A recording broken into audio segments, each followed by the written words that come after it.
All right, so now we have the vacuum that I bet a lot of vacuum collectors have been kind of dying to see what this one's like. It's the Lindhaus Valzer lithium ion digital, which means that it is a lithium ion vacuum with a brushless digital motor. You know, kind of like what Dyson and Rainbow have been using. And this vacuum's weird. I'm going to kind of spoil things for you. It doesn't get great numbers, but it honestly does pick up pretty well. Like, better than a corded vacuum that you'll probably see later in these tests by a certain British manufacturer. But yeah, this thing wasn't really the corded vacuum replacement that I think it had been kind of hyped up to be. But if you ignore the price, it's a decent vacuum. But it is a very expensive vacuum, so you can't really ignore the price. But anyways, let's do the suction test first. As you can see, this vacuum has a pretty short hose, which once we do that sealed suction test, it's gonna like tighten up like crazy. So I'm actually gonna do this first. And Lindhauses use a 35mm adapter, so I'm gonna use this one. And you can see I have some painter's tape on it.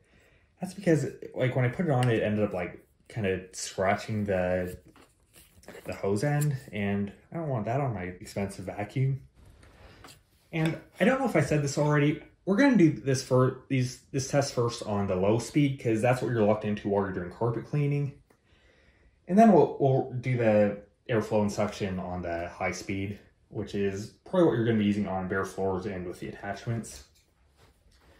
Because this thing does have a crazy amount of runtime. You can easily get about like 40 minutes off of this. So yeah, that's very good. And I do have to be very careful because I don't want this meter to fall down. So I noticed this vacuum is on its last bar of charge, so I'm going to redo those tests. So we got suction tests on low speed. Looks like about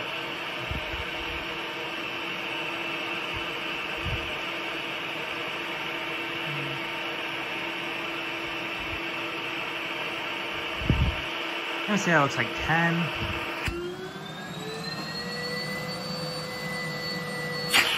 And the peak hit about 48.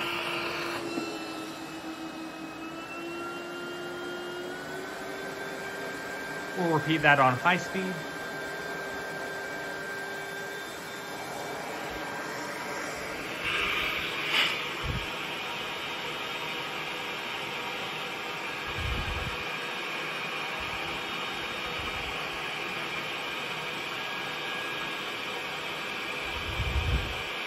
That looks like about 17 inches of working vacuum.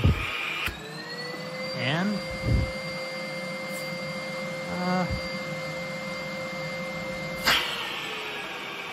52 sealed.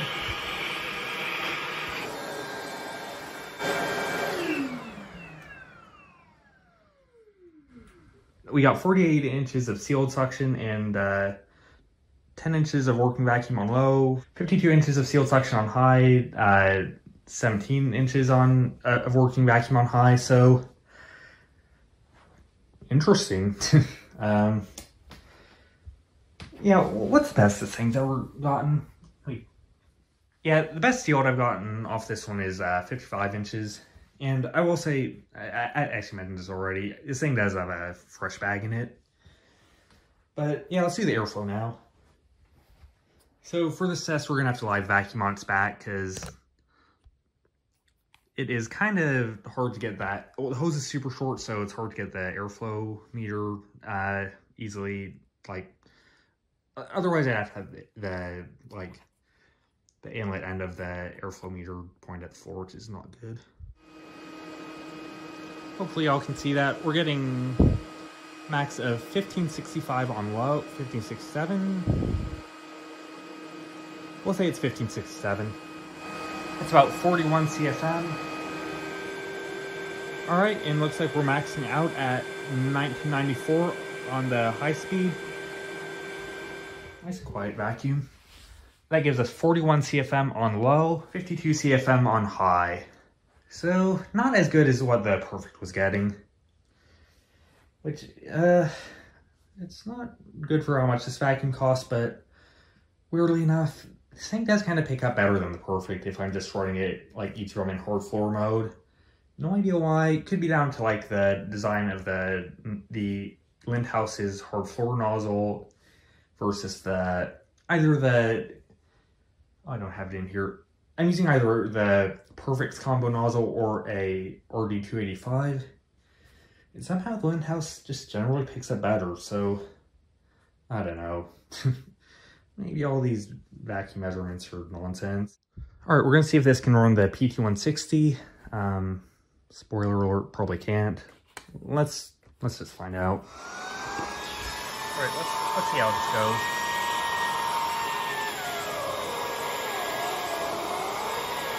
It's burning it.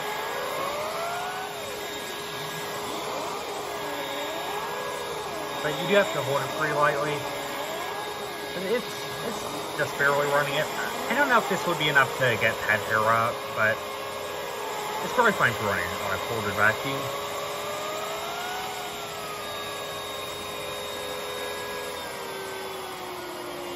You can always do it on low again because you couldn't really see what was going on.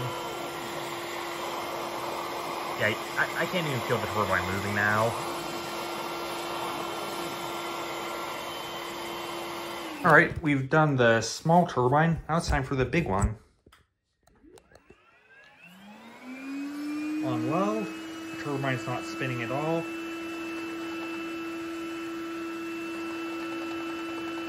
I mean, just barely. Let's open the gate. So it kind of spins if you're like pushing it back and forth, but once you stop moving, the turbine stops.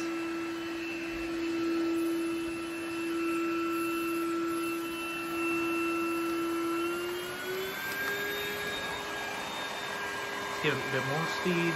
We're running it on max power now. It's barely running it. Like, it's not stopping, but not as good as what the Perfect was doing.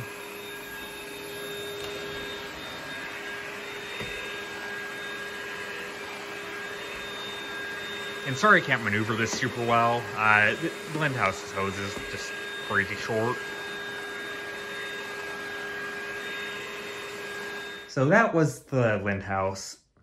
Really well made, well put together vacuum with amazing runtime. It just doesn't have the like numbers it needs to for the number you're paying for it. But then again, vacuums are more than just like ratings you get off a meter or something. Like, because this thing is really useful. Like, I mean, it's basically like a SIBO Felix that's just cordless. And God, if this thing was as powerful as the Felix for the price, I'd recommend it over the Felix any day. Even though the Lindhaus costs around $1,500.